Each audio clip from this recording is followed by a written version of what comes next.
Now I have the pleasure of having Professor Juliet Foster chairing this panel today. Juliet Foster is the Dean of Education and a Professor of Social Psychology at the Institute of Psychiatry, Psychology and Neuroscience at King's College London. And she has a particular interest in whole university approaches to mental health and well-being, and is academic lead for student mental health and well-being at King's, as well as a trustee at Student Minds UK, and a senior assessor for the University Mental Health Charter. I'll now pass on to Juliet to chair this panel.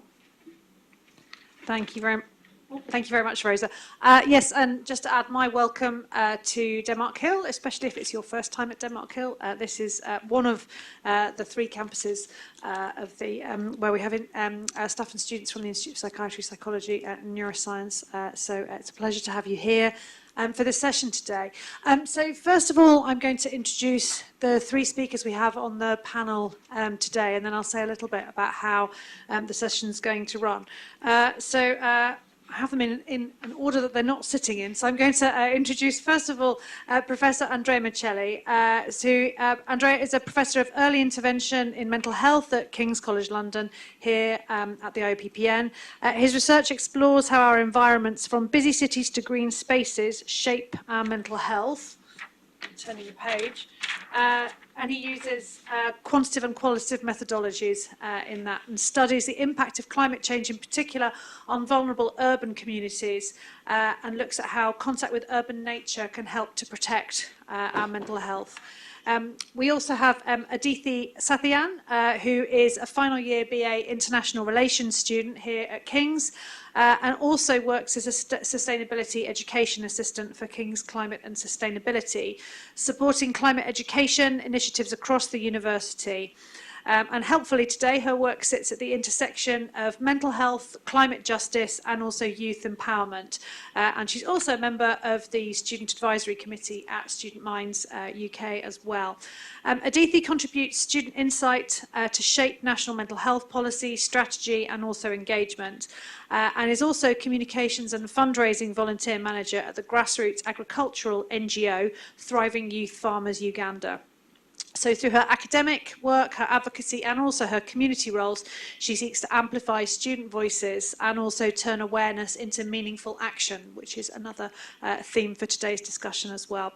And finally, immediately on my left, we have Megan Stillwell, who's Head of Campaigns and Storytelling at Force of Nature. So Megan believes in the power of communication to inspire positive social and environmental change. And Meg leads Force of Nature's Global Climate Cafe initiative, which supports people to create those community spaces to have conversations about the climate crisis and how that makes them feel. She's also a director of Catalyse Change, which is a community interest company that helps young women and non-binary people into green career pathways. So I think it's a great panel we've got today. I'm really looking forward to the discussion. I'm going to start in a moment with an opening question for each member of the panel, and that will build really on their particular areas of interest. And then we're going to move into some questions around four broad themes, again with questions for each of the panel. And then after that, we will hopefully have plenty of time for questions from you, the audience, whether you're here in person or whether you're online. And we'll be looking forward to receiving those questions as well. So as I said, I'm going to start with these opening questions that really build on the panel's specialist interests and expertise as well. And my first question is for Andrea. So can you tell us a little bit more about how climate-related impacts such as extreme heat are already affecting mental health in cities like London? Yes, thank you, Julia. Can everyone hear okay? Great. So from research that was carried out in places that are traditionally very hot, like China, Mexico, Australia, USA, we know that during a heat wave, there will be a 5%, 6% increase in hospitalizations due to mental health problems, and between 6-7% increase in emergency visits, again, due to mental health issues. What we have done recently, using data that came from London, and that was a first, there wasn't a similar study based on London data before. We've looked at hospital records over a period of 16, 18 years, and we have found very similar findings. So there was a 6% increase in hospitalizations when temperatures were in the 1% top range, and a 7% increase in emergency visits, again, when temperatures were in the top 1%. So what this means is that in a place like London, which is traditionally considered quite moderate in terms of its climate, we are already seeing those impacts, those big impacts. One aspect of our findings, which I think is worth mentioning here, is that people aren't really making the connection yet. People aren't really aware of these effects. For example, we interviewed 3,000 people. 1,000 of them were in London, the rest in the UK. And we asked them about their perceptions of extreme heat and its impact. When we ask, is your mental health affected by extreme heat? Are you worried about your mental health during heat waves? Just 1 out of 10 people would say, yes, my mental health is affected. So that shows quite low awareness. But the most interesting thing is, if you then ask people, how is your sleep during a heat wave? 7 out of 10 will say, it's terrible, I cannot sleep, I'm really badly affected. What about their energy? 6 out of 10 feel exhausted during a heat wave. And also 7 out of 10 report not being able to concentrate. So all of these things are clearly linked to mental health, but somehow people haven't made the connection in their mind, which points to an interesting gap between what's happening and what is being perceived. And I guess the next question for us is, why are we not making that connection? What's stopping us from recognizing that extreme heat is already having an impact in places like London?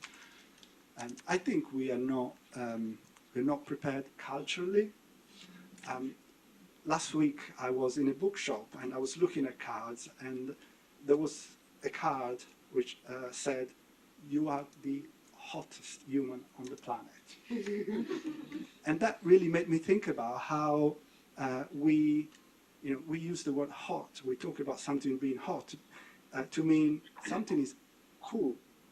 So if something is hot, it means it's sexy, it's new. In newspapers, magazines, we see lists of hot books, hot movies. So we are using a language, we are embedded in a culture that developed in a world that no longer exists. So somehow we need time to adjust. Yeah, it's really interesting. I mean, we'll pick up on some of these themes later, especially when we're thinking about that kind of direct impact of climate change on our mental health. We're also really interested in talking in this session today about the impact of climate change on our emotions. So some of those issues around anxiety. My next question's for Megan and then Adithi, and pick up on those a little bit more as well. So coming to you first then, Megan, can you tell us a little bit more about what you think makes those community-led emotional support spaces like the climate cafes that you organise uniquely powerful for helping people to start to process climate emotions? So I mean, a bit in contrast to Andrea, where they're not making that link, where people are making that link to climate change and anxiety. How do you think those community spaces are helping there? Thank you. Yeah, so just a little bit of context there. So Force of Nature is a youth non-profit, and we provide free training for young people to come into contact with their emotions in relation to the climate crisis and interconnected crises. And that training helps them to acknowledge where they're at in terms of their emotions, to build connections with community and recognise that they're not alone, and then also to move into a place of taking climate action by developing skills that's necessary for that. And one of the initiatives we run is these climate cafes, which are community-led spaces for people to talk about how they feel in the face of the climate crisis. And they can look, well, they look like so many different things, so that they're completely unique. They can be held in faith spaces, in schools, in universities, pubs, cafes. They've really been held everywhere. We had a webinar yesterday with a very large law firm who started to host climate cafes in their business for their employees.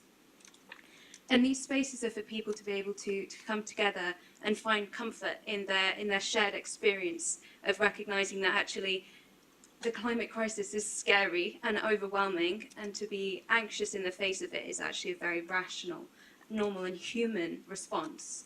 It shows that you care. So yeah, these spaces are really important because they allow people to recognize that you're in this together.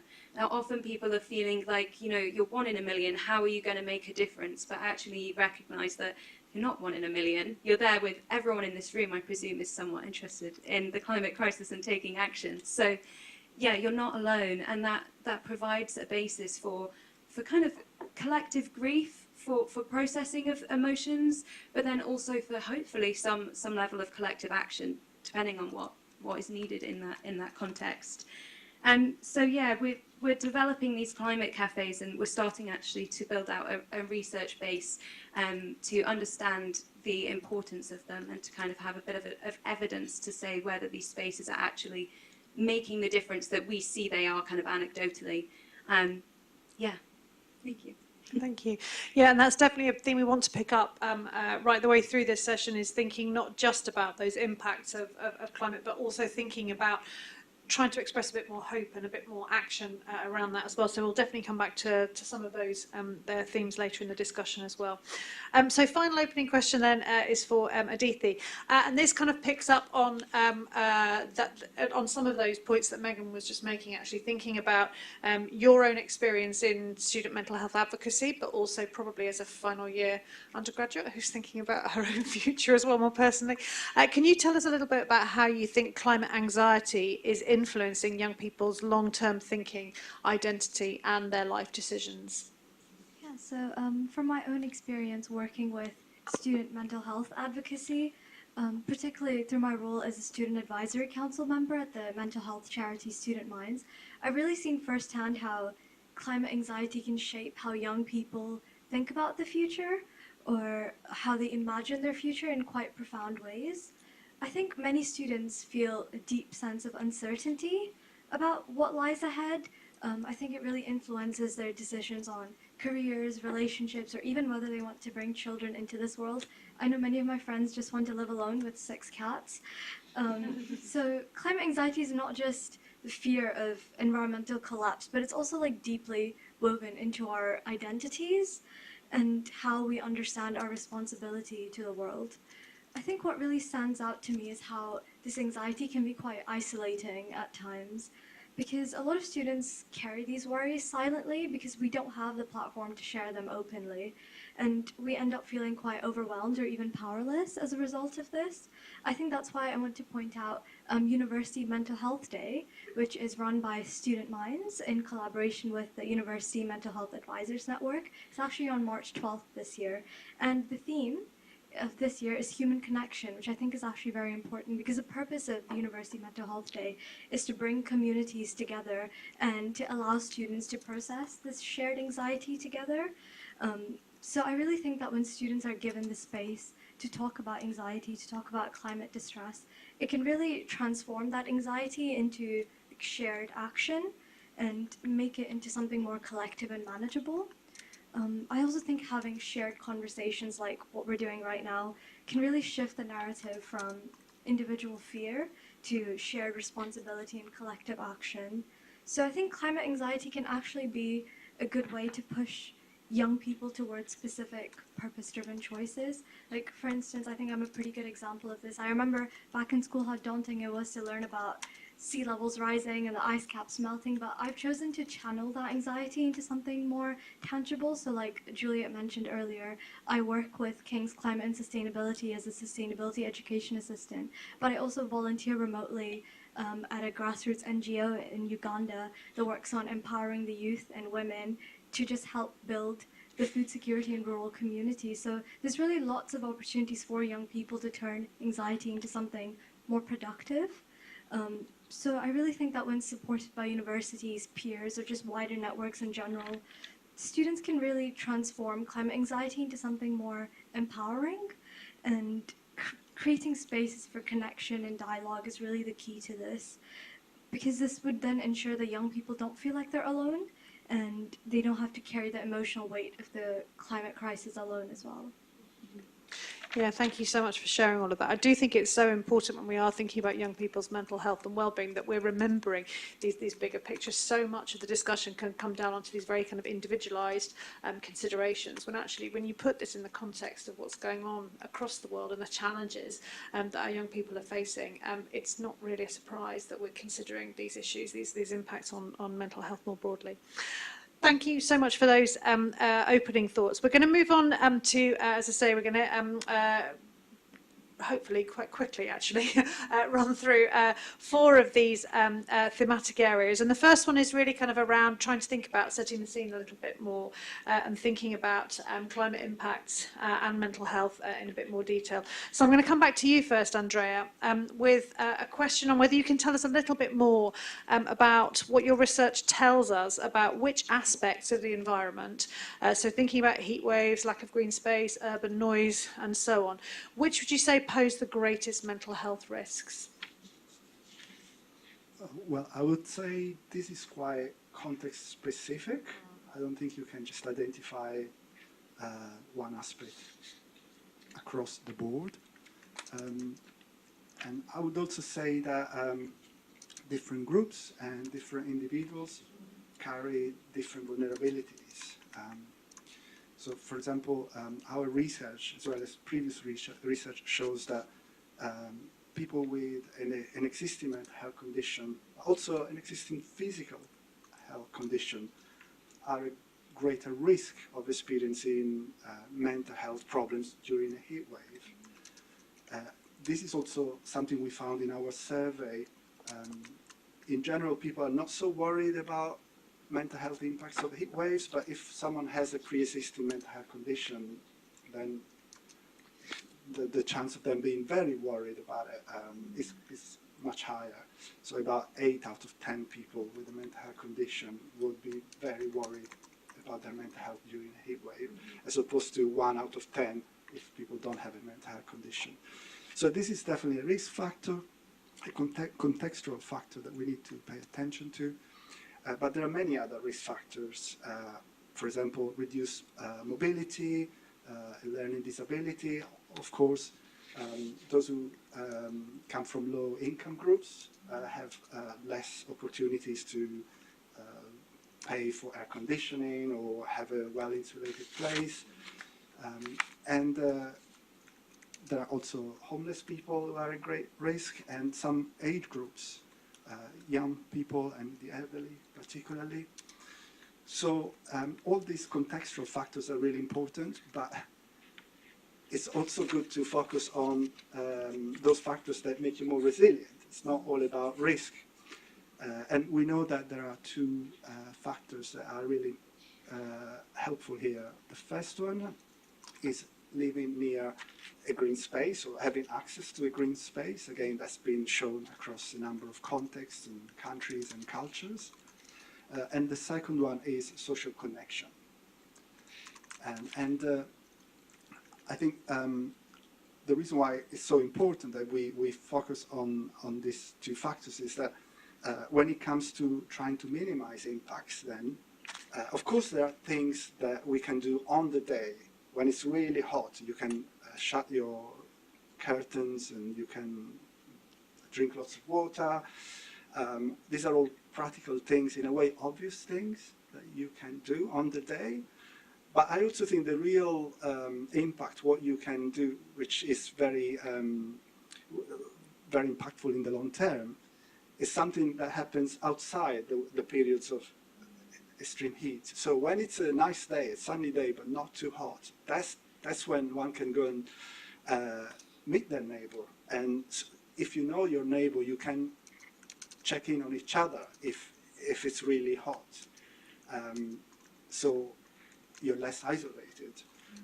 But also you can take part in greening projects in your street, in your local park. Again, that's something that you can do when it's not so hot, but it will increase your resilience. on those really, really hot days. So to go back to your question, really, it's all, it depends on the context, it depends on the individual vulnerabilities.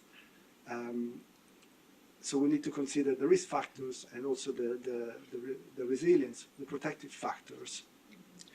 What it all means is often the solution is localized.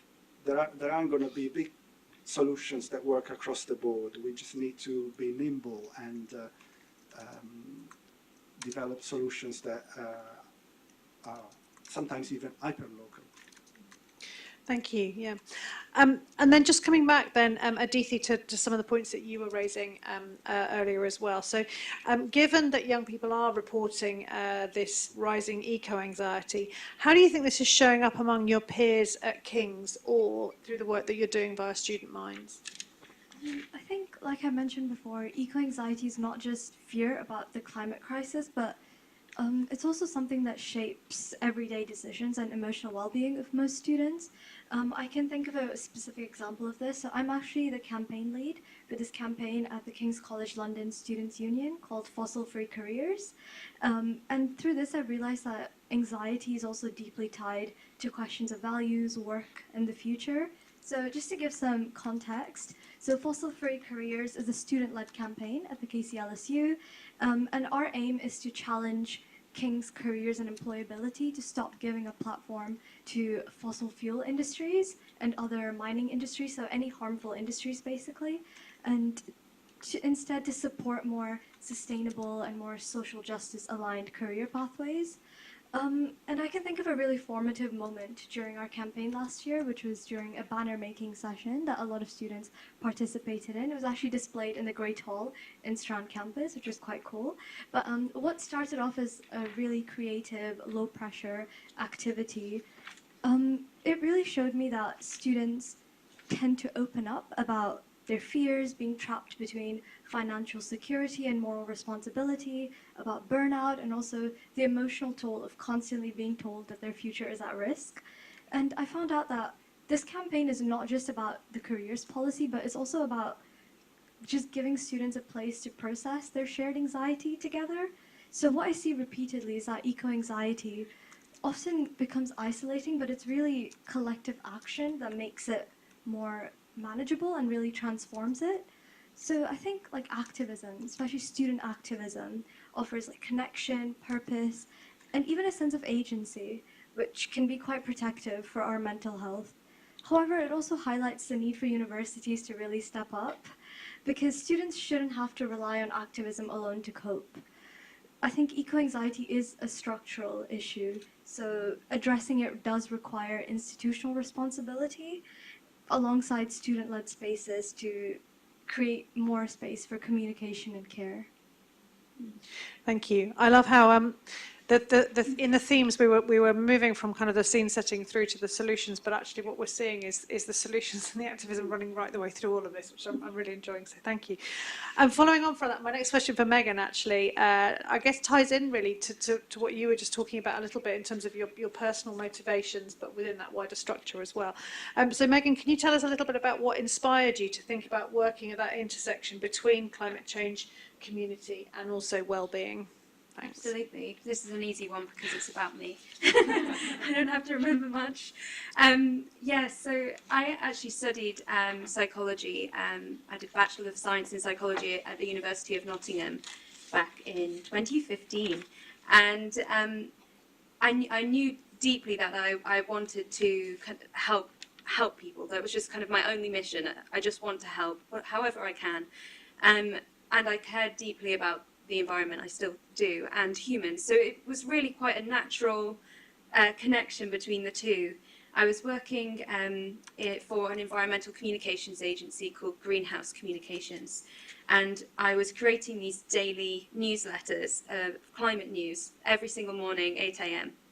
I was putting out these climate stories, and we always tried to find a mix of kind of negative and positive news, and sometimes it was really difficult. And it was incredibly overwhelming to start my day every day by highlighting stories that were actually really quite distressing at times. And I felt this real need for a space to talk about that. And I went and actually volunteered with the organisation I'm with now, Force of Nature, at COP26 when they were running some on the ground campaigns, and I found the space that I had been looking for. So I joined their community, went through the trainings that I now end up delivering, particularly the Becoming a Force of Nature training, which is about processing your emotions and recognising that you do actually have agency, you do have action. And yeah, finding that I'm not alone. So essentially, I needed what we have created. I experienced it firsthand, and now I'm promoting it. Thank you. I'm going to move on to our next theme now, which is thinking in a little bit more detail about some of these issues around inequality and vulnerable communities and supporting vulnerable communities in particular. And I think this is really important. It's really important, certainly if we're thinking about mental health and well-being, that actually we're recognising that we're not talking about homogeneity, we're certainly not talking about it when we're thinking about student mental health and well-being. We need to recognise that diversity there, but also obviously the fact that we aren't, as you've already said, Andrea, we're not talking about the impact being the same for everybody. So could you tell us a little bit more, Andrea, about, from your research, where do you see the biggest inequalities emerging in UK communities in this area? Yeah, absolutely. We're all in the storm, but we're not all on the same boat. So some of us are affected more or less than others. I guess I've already mentioned some of the risk factors which make people and communities more vulnerable. The key point is often these factors will be intersecting with each other. So there will be some individuals and communities who come from low-income households who have physical and or mental health issues, who maybe even have mobility issues, and those will be the ones who are most greatly affected. And what this tells me is that perhaps then what we should be thinking about, what we should be doing, is not to think about each of these issues separately in a compartmentalized way. We should adopt some sort of systems thinking where we can see that some groups, some individuals are struggling with all of these factors, and maybe there are things we can do which will simultaneously help address all of those factors. And that's where, for example, nature-based solutions come in, because they address the mental health issue, they address the climate change issue, and even the biodiversity loss. That is another major crisis. So it is complex. It does require systems thinking. It does require holistic thinking. But I guess we should try and see this as an opportunity as well. We often hear that climate change is a threat multiplier because it exacerbates impacts of poverty, impacts of poor health. Maybe we can turn it into an opportunity multiplier where we come up with solutions which simultaneously address all of these issues. That's it. Yeah, thank you. I think we might come back to that. I possibly got a question on that myself, but I will stick to the script because we agreed we would. But I might come back to that at the end because I think it's really such an important issue. The theme that, as I said, we're moving towards thinking about trying to kind of transform some of these challenges and what, let's face it, a kind of a focus on what is quite a situation. It's very easy to see the despair, it's very easy to see the disillusion in all of this, but starting to think about how we can move towards a position of greater hope and what we can do within that. So Megan, I'd like to come to you for the next question. Many young people, of course, do feel overwhelmed by the pressure to do enough. How can we reframe climate action so it's more sustainable, more inclusive, and also more emotionally supportive, to try to acknowledge all of that? Yes, so the pressure to be the perfect activist, even the label that activism holds, is a huge burden, and we've actually found that it's one of the biggest barriers to taking action. It's a source of anxiety, can create burnout even in the most kind of profound activists out there. and we've just, we constantly see within our community that the reason that people don't show up, or the reason that they have kind of big lapses in their activism, is because they feel kind of like a walking contradiction. And you can't not be a walking contradiction in the system and the society that we currently live in. So back in 2024, we kind of recognised that this was becoming more and more of a problem. There wasn't just climate anxiety that was shutting people down. It was this need that everyone actually wants to take action. People really do want to try and fix or create a better future. But the need to be perfect in that was getting in the way. So we created this podcast called Confessions of a Climate Activist, where we interviewed very high-profile activists and asked them what their contradictions were, what were their confessions, to just normalise the fact that you don't have to get absolutely everything right. You might not fly, but you might eat dairy. You might fly, but you might be vegan. I don't know, whatever it is, there's so many of them. But it's okay to be inconsistent, because we're human. And I think that it's really important that we just try and make this world of activism, maybe we just get rid of the label, actually. I think the label doesn't help. But we just try and make this world more open and honest, and be transparent with each other about our failings, so that we can actually move forward through them and help each other. And so, we coined this term of, we don't need 100 perfect activists, but millions of imperfect ones. So I think that says it all. It does, yeah, absolutely. Thank you. And Aditi, I'm just going to come back to you now as well. And I think this probably picks up on some of the things that you started to talk about in the work that you do. But in a little bit more detail, can you tell us what tools do you think students can use to navigate and also transform their climate anxiety, their guilt, and also their anger about the current status? I really think that the most effective tools for tackling this anger, guilt, and anxiety is rooted in community and care rather than individualized coping alone. I think when students are left to process these emotions in isolation, it can really lead to them being overwhelmed or even paralyzed by these intense emotions that they feel. But when these feelings are shared, whether through student societies or campaigns or just peer spaces in general, it can really transform this anxiety and makes it easier to hold on to and act on collectively. That's why I think community-based outlets like student societies or mutual aid groups or just creative spaces like the banner making that I mentioned earlier, it can really help channel these difficult emotions into something more constructive. I think simply being in a room with other people who share the same values as you do a lot to reduce that guilt that students feel and to transform that anger into something that's just easier to hold on to. So I think activism, student activism, is not just about protest, it's equally about care and communication and rest. And I really think that universities have a responsibility to support this, whether it's through mental health services or careers guidance, or just creating peer spaces, or even in academic departments. I think they should really acknowledge climate distress as something that's real, and rather than dismissing it or invalidating it. Because in my 3 years of being at King's, I've never heard any academic mention climate distress as something that affects students, even though most of the peers that I speak to face these issues every day. So I think universities should actively create spaces where students can navigate the eco-anxiety together and just help us feel more in a sense of community. And that's why I'm so keen on taking part in so many sustainability-related opportunities across campus, because it's a really great way to use my passion to find others who share the same values as me and to make connections, but also most importantly, to leave a legacy behind. Maybe I'm just a bit sentimental because I'm in my final year, but in a few years' time, when I look back at my time at King's, I want to remember it as me leaving behind something quite tangible.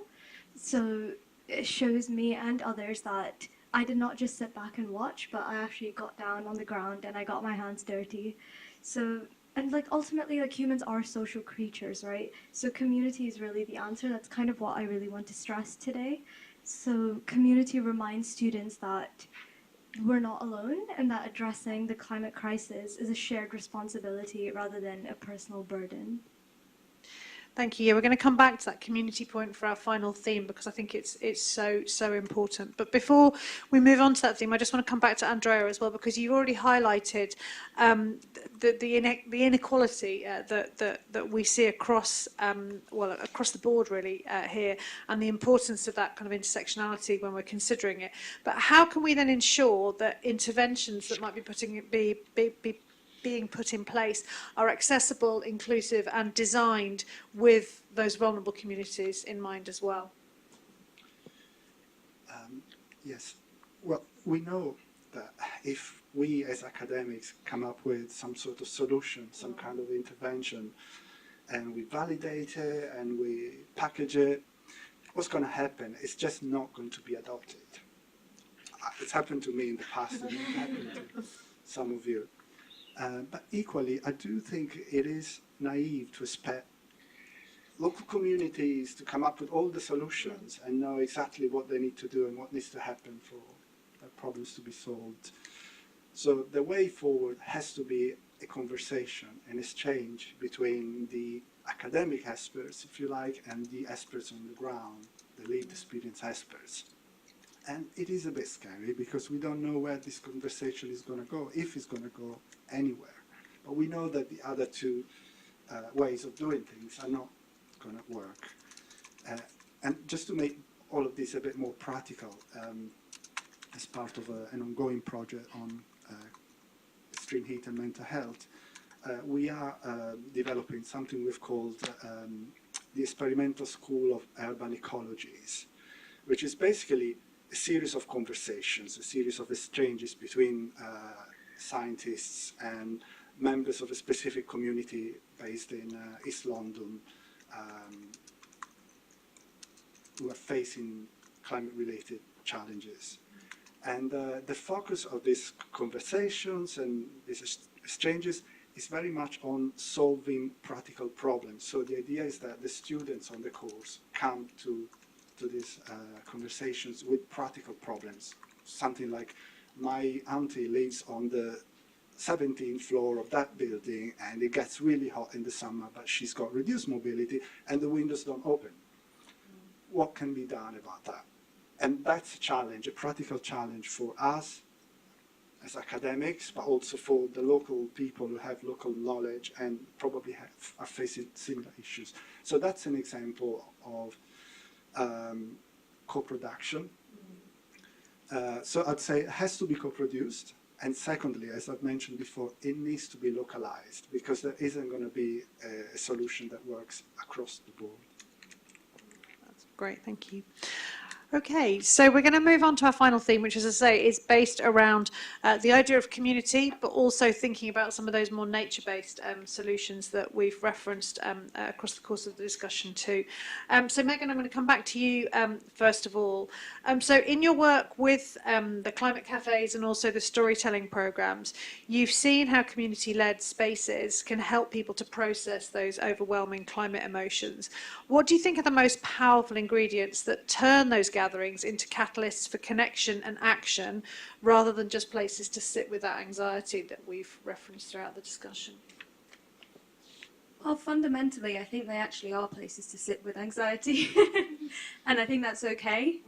I think that I think one of the things that I want to make clear today is that climate cafes or the programs that we run or other initiatives like talking to your peers about how you feel, it's not necessarily going to get rid of your climate anxiety. Action is not necessarily going to get rid of your climate anxiety. The likelihood is that it will still be there, but perhaps to a different degree, hopefully to a degree that feels a lot more manageable, a lot less overwhelming, and like you have power and a sense of agency over the crisis that we find ourselves in.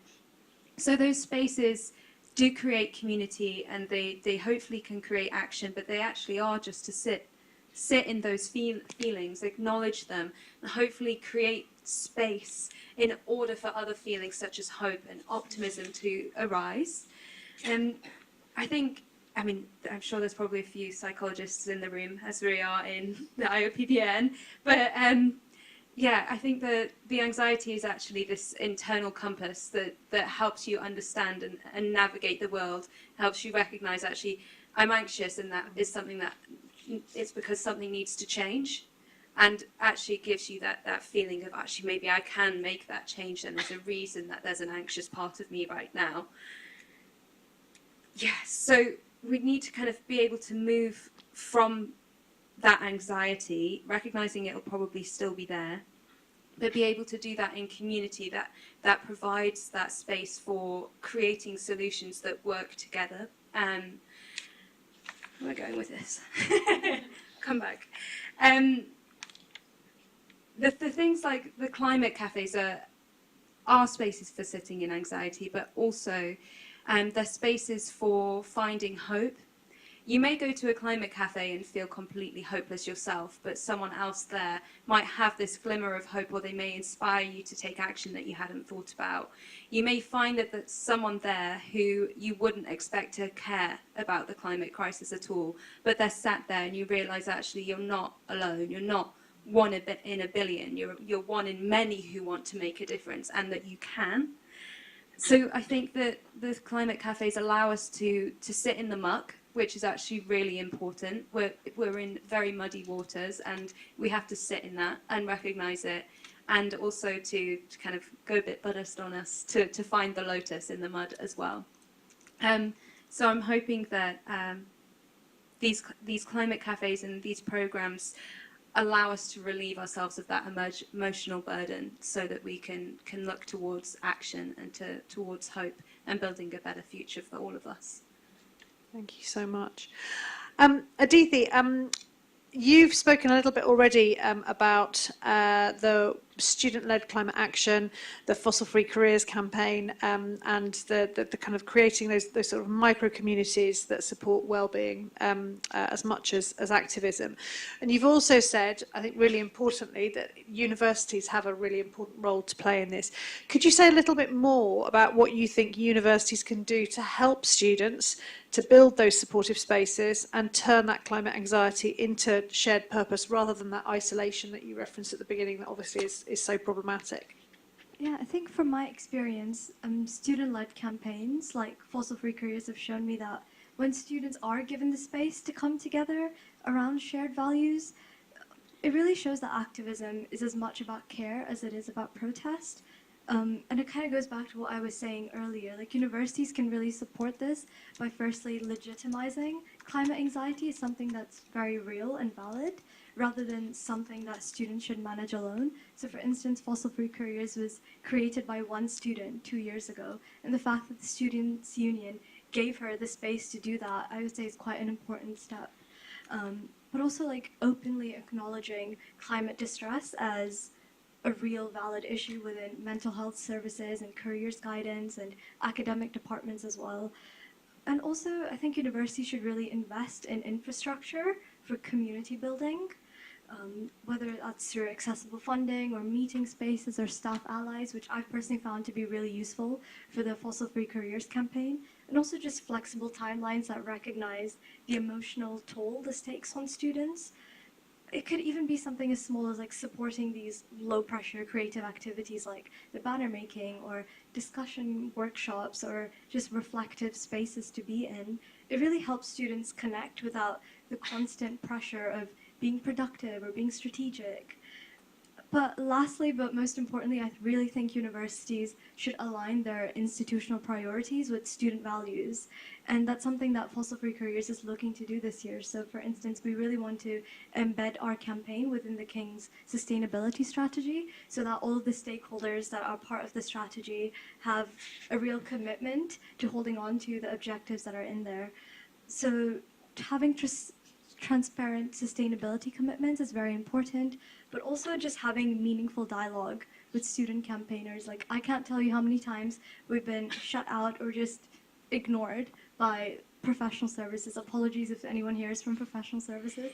But I really think that when students see institutions taking responsibility for their actions, climate anxiety transforms into something away from guilt and anger and into something that's more to do with collective agency.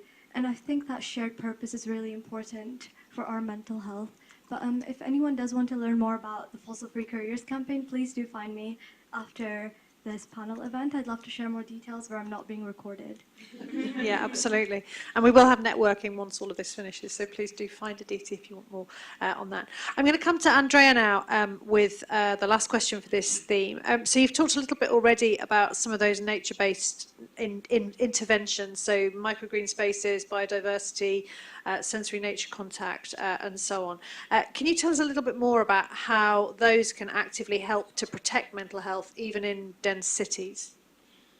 Yes, the thing about nature-based interventions is that they're impactful through different mechanisms. They help in so many different ways. As an example, when we spend time in nature, we benefit because if it's a really hot day, trees will create shade and will mitigate the urban heat island effect. Trees will capture pollution, making the air we breathe healthier. There will be microbial diversity in the green space where we are, which will influence the diversity of the microbes in our gut. And we know that our microbiota is connected to the health of our immune system, which in turn affects the health of our brain and the likelihood of developing mental health conditions or not. And of course, green spaces can also make people feel less lonely when they are in the presence of non-human beings. And they also reduce stress, not to mention reduction in, improvement in the ability to concentrate and pay attention through restoration. So there are many, these are just some of the different mechanisms through which nature can help. And this is why the impact can be so powerful. It operates on different timescales and at different levels.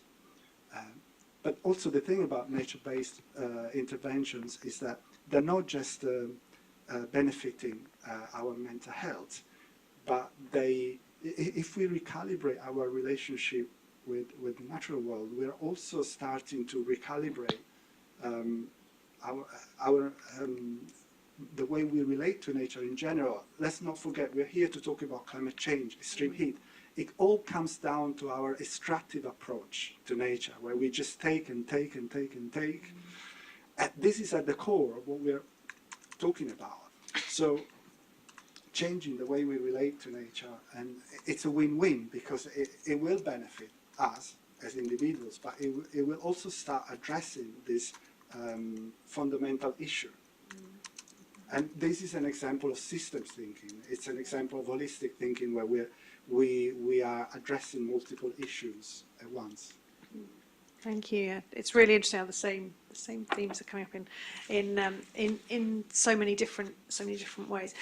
We're going to just have closing remarks from each of the panel now. I'm going to ask them to reflect in 1 to 1.5 minutes. It says on my script, so that's a bit of a challenge. Just on your final thoughts on this panel before we move on to thinking about some questions. Andrea, since you're holding the microphone at the moment, you can go first. On the spot because I haven't prepared. Okay, sorry. But I'm very happy to improvise. Just to say, it's great we're having this conversation. That's the starting point. And maybe I can share a couple of thoughts I've had while I was listening to the two of you talking. I do think climate anxiety is a perfectly normal response. Yeah. Well, how would you just know all of these things are happening to our planet and not feel anxious? That would not be a very appropriate response for me. So recognizing that climate anxiety is a normal response, and then what can we do with this normal response? And then maybe my other consideration is throughout this conversation, I've had many different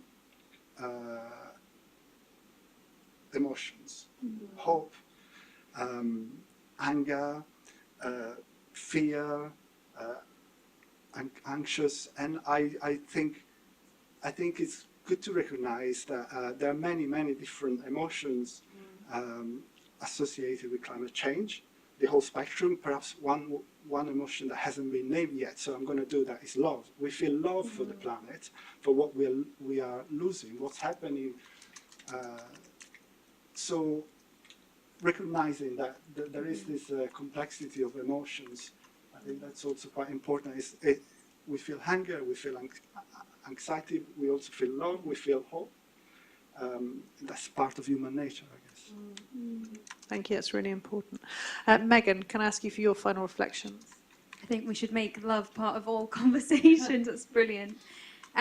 Yeah, just to say that we're often absorbing this information through our phones, through the TV, through books, any media, and we're often absorbing it alone, this doom and gloom. So I think it's really important that we come together and talk about it and recognise that we are not alone. And I also just wanted to direct people to two things. So the first one is that we're actually running a public climate cafe online in March, and the details to register for that are going to be on our social media next week. So if anyone would like to experience a climate cafe, that is a way to do so. And also we're currently in the process of creating some sort of case study for how climate cafes can be used at educational institutions, at schools, colleges, universities. So hopefully there's a space at King's for a climate cafe so people can come together. And if there isn't one that's kind of institutionalized, then perhaps one of you could look to create a climate cafe here. Great, thank you. And then Aditi, just over to you for your final reflections. I think firstly, I just want to start off by saying that thank you for giving me this opportunity. I'm very grateful to have been given the platform to speak about what I'm really passionate about. But I think the main point that I really want to hone in is the theme of connection and community for everyone. If you do feel like you're quite alone and you feel quite guilty about climate change as a whole, do find others that share the same values. I find that that's been really helpful for me. And another thing specifically for the students that are here and those that are watching online, I'd highly recommend that you do get involved in as many opportunities as possible. Like, being part of a community is really one of the best ways to reduce that eco-anxiety and to just find other people who share the same values as you. And there are still lots of opportunities at King's for you to do that, whether it be through student societies. I know that the KCLSU elections are coming up next month, so please do vote and have your voice be heard. You could also get involved with our campaigns or even volunteering. If you go onto King's Volunteering, there's lots of environmental organizations that desperately need youth-led support. So please do reach out and take care. Thank you so much. I'd just like to, before we move on to Q&A, can we just have a round of applause for our panel, who I think have been amazing. It's been such a rich discussion. I've really enjoyed it, so thank you all so much. We now do have just over 20 minutes for Q&A, either online or if anybody in the room has a question. I think we're going to have a roving microphone. One of the microphones might rove, so we'll be able to hear you properly as well. But yeah, any questions?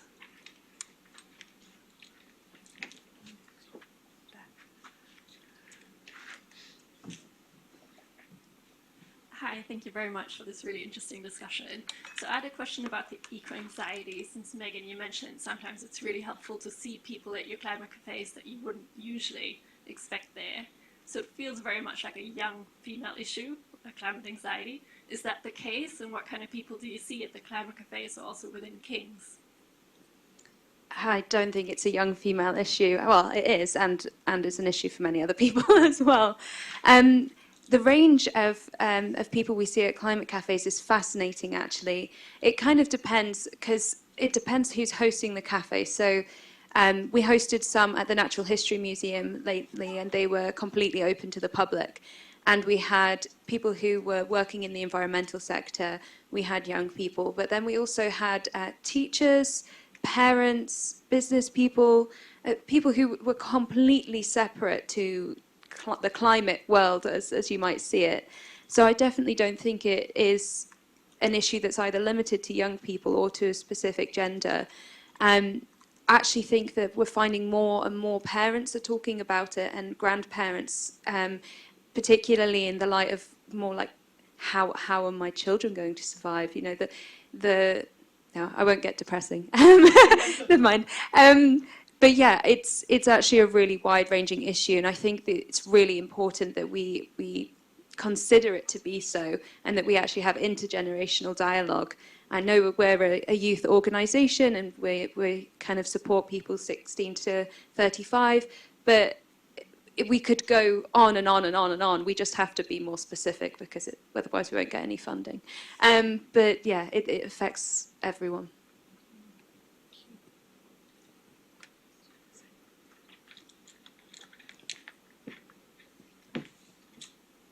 Thanks for the talking. It's really fascinating. Actually, it is a new concept to me. So I'm wondering, so how can we feel more and raise more awareness? It is the climate change that causes our anxiety.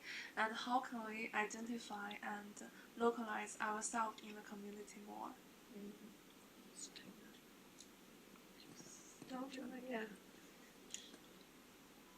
Yeah, thank you for that question. I'm really pleased to hear that there are more people who are interested in getting involved with more climate initiatives. I think one of the best ways to do that is to find a community that you think that you can be a part of, that whose values align with yours. I think a really good way to do that is maybe by volunteering at an NGO or an organization that do need our support, or you could also get involved with a campaign that's related to a cause that you're particularly passionate about, or it could even be something as simple as just starting a discussion with your friends after a lecture, saying, oh, I went to this seminar today and it was quite interesting. Do you guys want to talk more about it? It could really be something as simple as starting a conversation that way, because I've noticed that like throughout my work with fossil-free careers, we don't get as much engagement with some students who study specific degrees, especially in like STEM-related courses, because I think it goes back to your question earlier as well, is climate change a young female issue? I think it's really important that you brought that up, because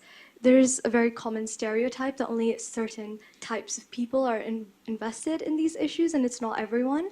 But I think that climate change does affect everyone. Of course, some more disproportionately than others. But if we just start that conversation and get more people invested or just even aware of what's going on, that's a really good first step in localizing yourself in this issue. I think I'll read one of the online questions now. So one of the first questions we had was, I love the idea, this is from Carol, I love the idea of flipping climate change from a threat multiplier to being an opportunity multiplier. Are there any examples of how this is happening that the panel can share? Yes. Well, I mentioned nature-based solutions. That's a kind of obvious one.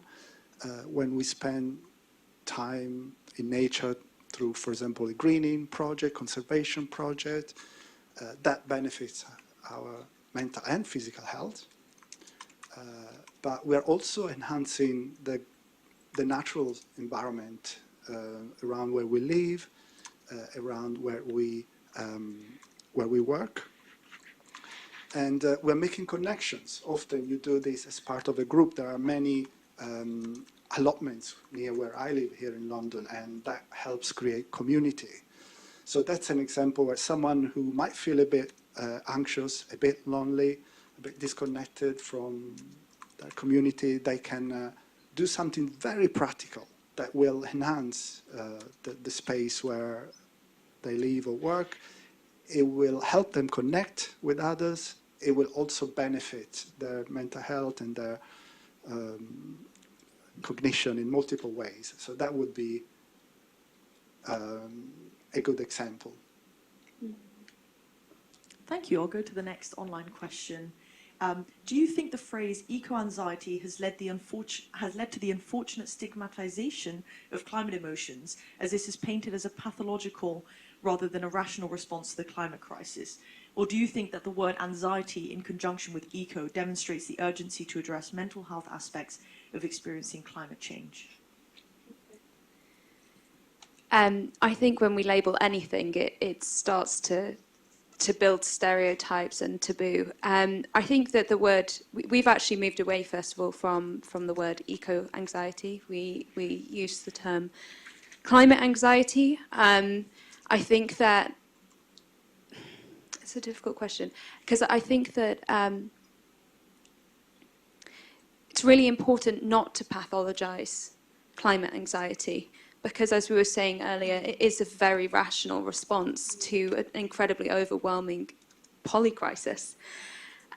So I think that the word has been, it's been picked up by media, it's been used to call the younger generation snowflakes.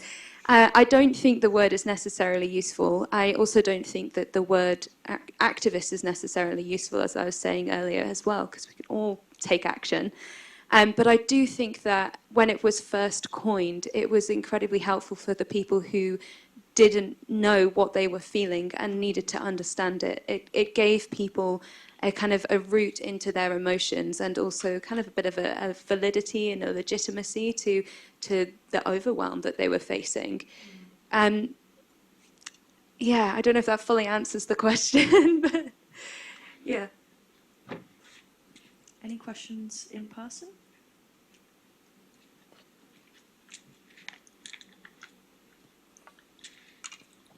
Hi, yeah, thanks so much.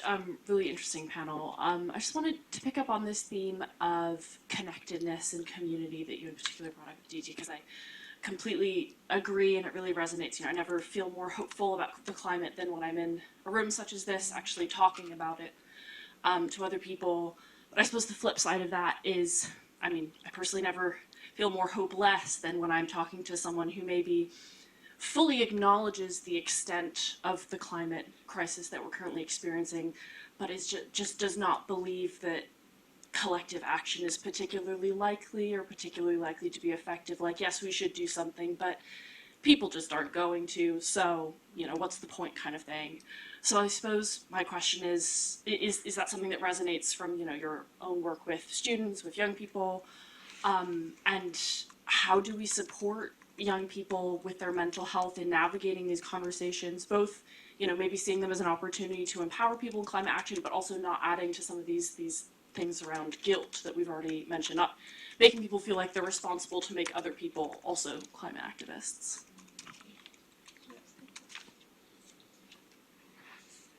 Thank you for that question. That actually reminded me of a conversation I had with a friend just a few days ago, where we were just planning our holidays after dissertation in April, and my friend was like, "Oh, let's go to Serbia. Let's go to Croatia. It's just a short flight away from London." And then I mentioned, "I don't really want to take flights. I want to go on a local holiday. I've kind of taken a pledge to not fly unless it's absolutely necessary."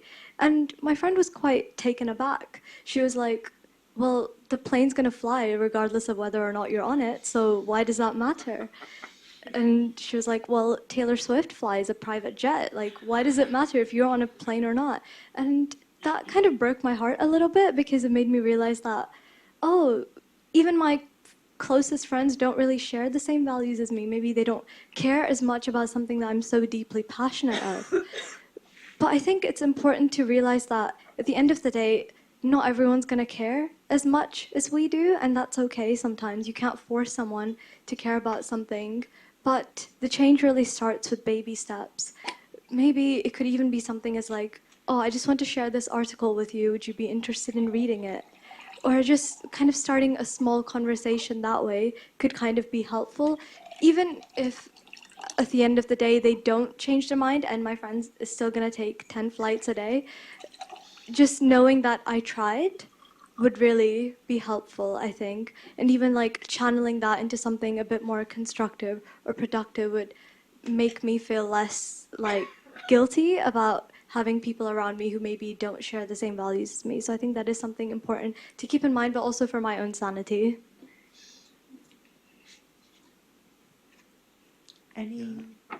Sorry, can I just add? You're touching on something really important, which is the fact that we don't want to just stand up and give people lectures because it's boring and also it's not effective, which then makes me think about what you're doing, storytelling.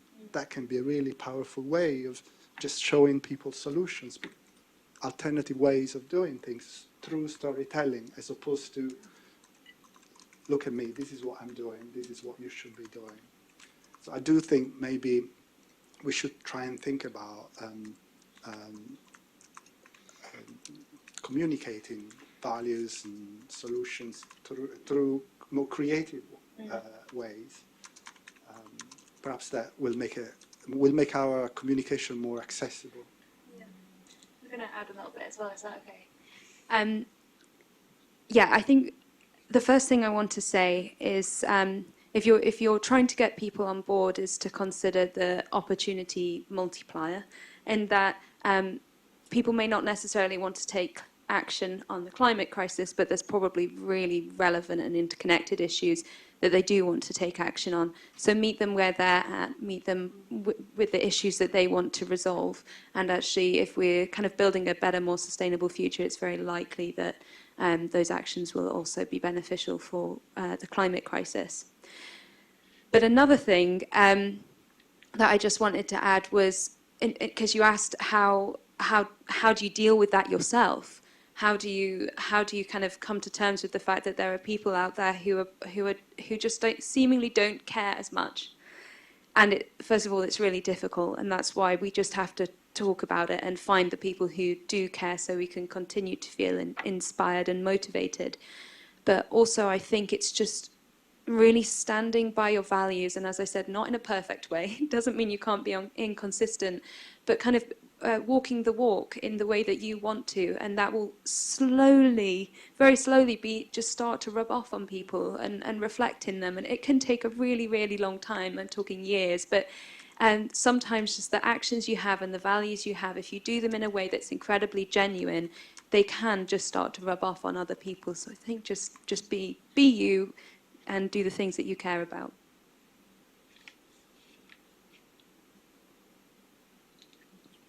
Now, can I ask a question, not to be negative here, but I think we're all discussing a scenario that we are all worried about what's happening in future. But I want to seek your views on people that are really experienced climate, I would say climate trauma. There are lots of people that are going through floods, fire.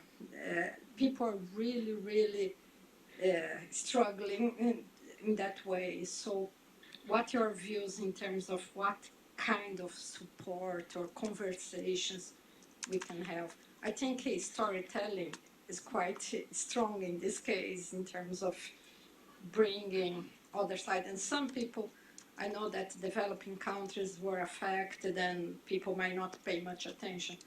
But nowadays it's everywhere. I think you see this on a daily basis on TV. All over the world is a flood or a hurricane or something else. I can start. It's a really good question, and I know that King's had actually got someone who's going to be on the panel who would have spoken at length to that today, and they used to work with me at Force of Nature, and sadly they couldn't make it. But I think it also goes back to the question earlier about eco-anxiety and climate anxiety, that term doesn't resonate with a lot of people, and especially people who are experiencing the first-hand impacts of the climate crisis right now. One thing that we have found is actually that the climate cafes, because they are very much needs-based, they work in a wide variety of contexts. The majority of our climate cafes at the moment are actually run in areas that are directly facing the impacts of the climate crisis. We had this wonderful host the other day, a climate cafe host, come and talk to us about why climate cafes have been important in his area. They just experienced extreme flooding, and they needed space to talk about the grief of what they'd lost. So I think that some of what we're talking about today, although it's been very Western-centric, can still resonate with people, of having that space, of having that sense of community. We found that climate cafes in areas that are directly impacted by the climate crisis now often end up becoming a lot more action-orientated, solution-orientated. There's a lot more that go on to talk about their emotions, but then they talk about what can we do. And it's a bit quicker. There's lobbying governments, tree planting, litter picking, conservation, And that happens a lot more in those climate cafes where people are experiencing the direct impacts. I think it's something that we would have loved to talk more about today, and there's some incredible research out there where people are trying to find out what are the different psychological impacts of the climate crisis depending on the context that people are in, because it's not the same across the board, and I'm really glad that you mentioned it. Yeah. Just want to add, I think you've touched on a really interesting tension there, which I personally feel, which is the tension between the individual responsibility and individual action, what you can do, which I agree with. As an individual, I do want to try my best and make a tiny little difference if I can. But then let's not forget what we're talking about. The climate crisis is a structural problem which has been created not at the level of we as individuals, but at a much higher level. And it does also require kind of system level structural solutions. So there is a tension there, because of course we want to feel we've got agency. We do have agency, but equally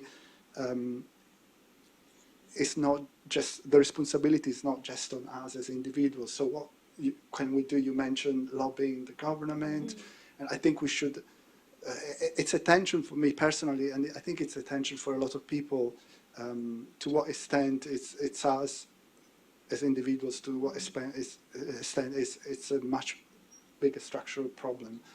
Somehow we need to be bilingual and think about both, hold both aspects in the mind at the same time. And I personally don't know what's the right place to stand across that dimension. Sometimes I find myself more at one end, sometimes more at the other end. Yeah, I think another thing that I might add that we can do is by firstly just acknowledging our privilege as people who don't experience the same level of impacts of climate change as people in other countries. Like I can say from my experience, volunteering with the Ugandan NGO, Uganda is a country where food insecurity is very, very real. And as a student, I might not have loads of money to donate to NGOs, but I do have time, I do have skills which I can use. And as someone who lives in a high-income, developed country, I have good internet connectivity, so I use that privilege to help the NGOs. So I work mostly with their communications team, so I run their social media platform for them. So I schedule their posts when they run fundraising campaigns. That really helps them get donations from people who can donate internationally. So just little ways like that where we can use our privilege to help these communities that do need more support than others would be a really great way of channeling that as well. I know we're slightly running out of time, but I do have one question myself. I guess one thing I struggle with is the climate crisis is a really big problem and it's got lots of impacts. And sometimes I feel like I'm trying to bring people hope while also remaining realistic, because I don't want to give them the impression that actually it's okay, you know, if we make some banners and all that, everything's going to be fine, we're going to be living fantastically. But at the same time, I'm aware that if I start going into a very doomist view of actually, you know, the world is burning and it's really bad, there's almost like a balance to be struck there. And I wonder if you guys have had any experience of that and how you kind of, yeah, you don't shy away from the difficulty of tackling the crisis, but also kind of bring people along in a more hopeful way. Yeah. Once again, I would say recognizing all the different emotions that we feel around climate change, from anger to love to grief to hope. So it's not about finding a middle way that somehow is a compromise between them, but it's about recognizing all of them simultaneously, because it is a complex issue that elicits very complex emotional response. Yeah, I think it's a really difficult balance to strike, and I think like storytelling, communications is one of the places where it's very hard. I went to this fantastic webinar the other day, which was talking about the journey that you kind of have to take people on when you're talking about the climate crisis. That journey of, this is the problem we're in. Let's be transparent about it. Let's talk about it, because it is the fact. It's the reality of our situation. So let's not shy away from the facts. They're important and they're relevant. And it's that opportunity multiplier. And what's the opportunities here? What can we do? I don't think we have to be hopeful all the time. I don't think it's natural to be hopeful all the time. And I think if we're kind of creating a false sense of hope, it's actually not really very useful. So it's important, as I said earlier, to sit in the muck, and it's okay to sit in the muck, and find those glimmers of hope where we can, and kind of pull on those threads and follow them whenever we can as well. So I think we can do all of it, all of the above, and we need to, yeah. Thank you. I think a round of applause again for all our speakers and our chair. Not to put Juliet on the spot, but I was thinking if you wanted to just give a bit of just a minute reflection on everything you've heard while I get our slides back up. Yeah, so rather as Andrea said, I wasn't expecting that. I think it's, I mean, I come at this very much from the perspective of young people's mental health and well-being, and I think one thing that's been, it's been fascinating just to see the threads running through everything that we've talked about today. But one thing that does really stick with me is the importance of stressing that this is a normal reaction to an abnormal situation, actually, and making sure that we continue to stress that. So not seeing this as being a matter of an individual response, not seeing this as being, I mean, we talk a lot in student mental health and well-being about trying to, as Rose was saying earlier, I work a lot on the whole university approach, which is trying to shift the focus from that kind of individual deficit-based model onto something which focuses on more on what we as institutions should be doing and can be doing, and recognising that our young people, not just our young people, but particularly our young people, are facing genuine, real challenges, not just when it comes to the climate, but also thinking about the cost of living crisis, we were talking earlier about graduate employment, all of these different, financial crises and so on, and recognising that there is a real lived reality to that. I guess what's really interesting for me, and that kind of comes back to some of what we were then talking about, just then thinking about lobbying, thinking about the big picture, is that as universities, we also need to recognise that we are situated within those wider social, political, historical contexts as well. We're one institution in a much bigger structure. And that has an impact on us as an institution as well. So for me, there's something really interesting about trying to kind of shift the level of the discussion, but also recognising that level needs to kind of keep going right the way up if we're thinking about that kind of wider political context as well. So yeah, but I think it's also been really, even though, as I said earlier, we have this structure, we're sort of moving from the state of things to thinking about hope and community and connection, that actually hope and community and connection did run right the way through all of that as well. And that, I think, is a really important message from a youth mental health point of view as well. But I'll stop so that everybody can talk to each other, which is all about connection, isn't it? So there we go. Thank you.